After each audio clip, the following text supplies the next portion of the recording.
Bonjour tout le monde, bienvenue au Bracket Show. On est toujours à la deuxième journée de Confoo, donc je suis présentement avec Marcus. Hi Marcus. Hi there. How are you? Jolly good. All right. So maybe first, before we start to dive into the subject, maybe tell us a bit about yourself and what you do. Okay, I'm British, but I've lived in France for the last 10 years.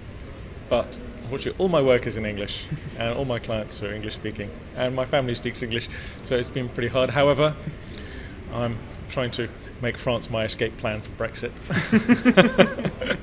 Anyway, I'm primarily a PHP developer, but I also do lots of sysadmin and also security testing and so on, and technical editing as well. Fingers in lots of pies. I'm the maintainer of a package called PHP Mailer, which more or less the whole world has used for sending email at some point, including all the spammers, unfortunately.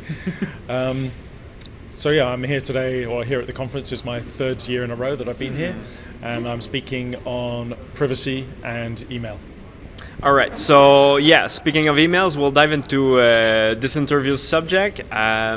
If you can tell us maybe the title of your conference and then dive into the subject, because it really got my attention. Okay, well the name of my talk is It's New, It's Shiny, It's Email, because nobody thinks of email being new and shiny at all, so I thought that this was a good subject to do. And one of the things that I find a lot about conferences is that a lot of the talks that you see at conferences are all about the very latest stuff, and this means that they're often really niche and of very narrow technical interest, and it means that it's not very accessible to people that are just starting out especially. And the other thing with things like email is that it just gets taken for granted, and people just kind of assume that email works a certain way, and very often they're actually wrong. So sometimes, even the best of us that have been involved in things for a long time get simple things wrong, and so it's nice to be reminded of some of these things, I think. All right, so what would you say is some of the pitfalls that we fall in when we're designing our web applications that send emails? Because pretty much every application we do sends an email at some point. So what are the pitfalls? Okay, the main problems that you're going to have if sending email out of your own servers in particular is ending up in spam boxes, or actually not being able to deliver messages at all. Now, generally speaking, that's not down to the content that you send. A lot of the things there are a lot of things that you can do to try and improve the deliverability of your messages by straightforward technical things. In particular, things like SPF, which proves where messages come from, or are allowed to come from for your domain. DKIM, which proves that messages are really from you and they haven't been tampered with. And also DMARC, which allows you to spot things like people trying to do phishing attacks on your domain, and also provides additional assurances that messages really are from you and that you haven't faked stuff. And it also lets you find out about problems with those things, that if people are trying to send stuff that's saying that it's from you but it isn't really, that you'll actually have some mechanism where you can find out about that. So it gives you much more feedback. And this is the kind of thing that's often just ignored, and people just go, well, I'm just going to send email, and it's like, oh, it doesn't work. Why is that? And suddenly they've discovered that there's this entire world lurking underneath the basics of SMTP that's all about deliverability and so on. And that can be a really big problem, especially when you're starting out. You said the word discover.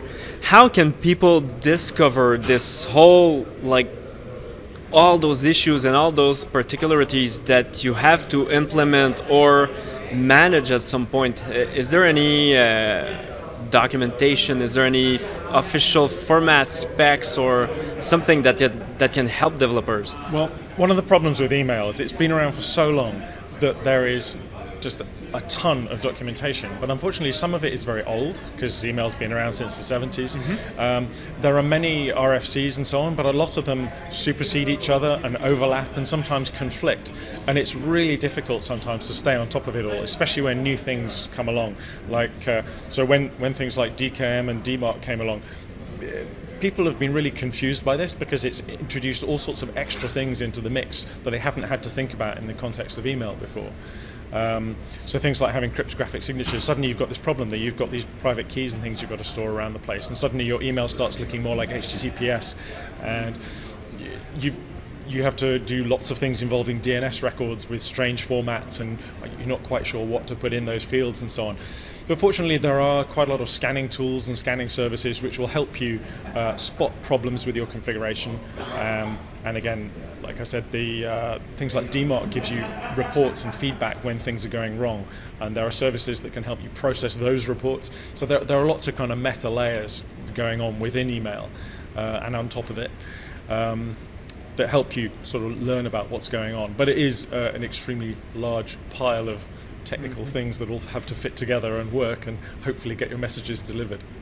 You spoke about DMARC. This is something that I don't know. Probably a lot of our audience doesn't know. Could you give us a brief resume of what that is exactly? Okay, well, one of the problems with DMARC is I can never remember what it actually stands for. Okay, well, if the acronym is not, well, at least if you know what it does, okay, that would be interesting. So, one of the problems with SPF and DKIM is that they allow you to identify problems with the delivery of your message, particularly when you're on the receiving end. So you're a receiving mail server and you calculate the DKIM signature and it doesn't match, say. So what are you going to do? Well, the problem then is that you've got nothing from the originator of that message telling you what they would like you to do with it. There's no way of just kind of guessing. So you could just go, well, it doesn't match, I'm going to reject it. That's a perfectly reasonable thing to do in the absence of any other suggestion of what you should do. And DMARC allows the sender of the messages to say what a receiver should do when these tests fail. So, for example, one of the things you can set in DMARC is a policy value. And that has three possible things. It can be set to none, which just says do nothing, deliver it. Quarantine, which is a suggestion that you should perhaps put it into some other mail queue for some additional precautions, perhaps some malware scanning and so on before you allow the message to progress. Or reject, which is that it just sends it back as a bounce. But that thing is, it's controlled by the sender, but it means that the receiver then doesn't have to decide for itself. It can just go, hey sender, what should I do when I have a message like this that's failed this check? And the sender might go, we're really careful about this and we make sure that we sign all of our outgoing mail properly, which means that if it fails, someone's interfering with stuff and you should reject our messages, or reject messages that look like they might possibly not have come from us or have been interfered with. So that's an important thing, especially if you're dealing with something like a bank or something critical, where you really don't want your messages to be messed with. So anyway, that's what DMARC does. Another feature of DMARC is something called alignment. Because one of the things that's missing out of SPF and DKIM by themselves, SPF is concerned with the SMTP envelope sender address, which isn't necessarily the same as the from address inside an email message. And that's something that you very often do want to enforce, and DMARC actually does provide a mechanism where you can actually enforce the from address inside the message and not just the SMTP envelope sender. So it's the kind of the critical missing piece. But SPF, DKIM and DMARC all fit together very nicely. They form a kind of a three-way combination that works well together. So from what I hear with all this is that emails should be taken way more seriously than we do at the moment, because most of the developers just connect to a mail server that they can use for their applications and just let it go. That's it. Well, you can get a certain amount of the way with that approach, especially if you're just producing a new system and you don't have very many users. You can get away with a lot, and on the whole your messages will make it if you're not mixing it in with other stuff, especially things like avoid using shared hosting, because your messages are going to be mixed in with messages from sites that you have no idea about, and that could mean that you get lumped in with all their spam history because you're sending from the same IP. You know, that's the kind of thing you want to avoid. You want to send from your own service. Now, if you really get more concerned about it, you can either take the kind of really quite a large step, which is building your own email infrastructure to handle all this properly, or you can use a service that will do it for you. And there are plenty of sort of SMTP relaying services that will do all this signing and so on for you. But again, you can still run into problems with those as well. So you have to basically shop for your service if you don't intend on doing it yourself. Pretty much, yeah. And it is difficult. It's something that I've done. I run an email marketing company as well, and we run our own mail servers, and that means that we have the advantage of being able to have very high throughput. But on the other hand, you also have to have a mail server that's actually really pretty clever. If you use a standard off-the-shelf sort of open source mail server, something like, say, Postfix. One of the things that you're not going to get out of the box with that is things like per domain rate limiting and throttling, because especially services like Yahoo. Yahoo is one of the most difficult places to deliver to reliably. They impose limits on how many connections you can make at the same time, how many messages you can send during a single connection, how many messages per hour you can send, and if you start hitting any of these limits, and the problem with these limits is they're dynamic, they change all the time, they will start doing what's called delivery deferrals, which is they say, when you submit a message, they go, we're busy right now, come back later. Mm-hmm. But what they're really saying is, you're sending too fast, slow down. And so, if you have a clever enough mail server, it can be adaptive. It can spot these rejections coming into these temporary delivery deferrals and use that to lower the delivery rate that you're attempting to use for that domain, or in fact even a group of domains. One of the problems with Yahoo is that all of Yahoo's domains are actually one big system. So if you're sending to Yahoo India or Yahoo Co.uk or yahoo.com, they're actually all one system. So you need to throttle them as a group. And that kind of thing generally isn't available in open source solutions at the moment. Or if it is, it's something that you're going to have to read a lot of documentation and probably write some code to implement. But we use a commercial mail server based on Qmail, which is in itself a slightly interesting take on email servers. Mm-hmm. But it does have exactly this ability to allow us to throttle by domain groups and so on. And that's an important feature if you're sending high volumes. But then we can do really high volumes. And at the moment our system will send around 600,000 messages per hour. Mm-hmm. Yeah. So maybe a last question that I think with all the what we see with AI and machine learning, do you think this will eventually help improve sending emails for the systems that are using this? I don't know that they will, because anytime you try and use that kind of technologies to make your messages get delivered better or faster, the spammers will be doing exactly the same.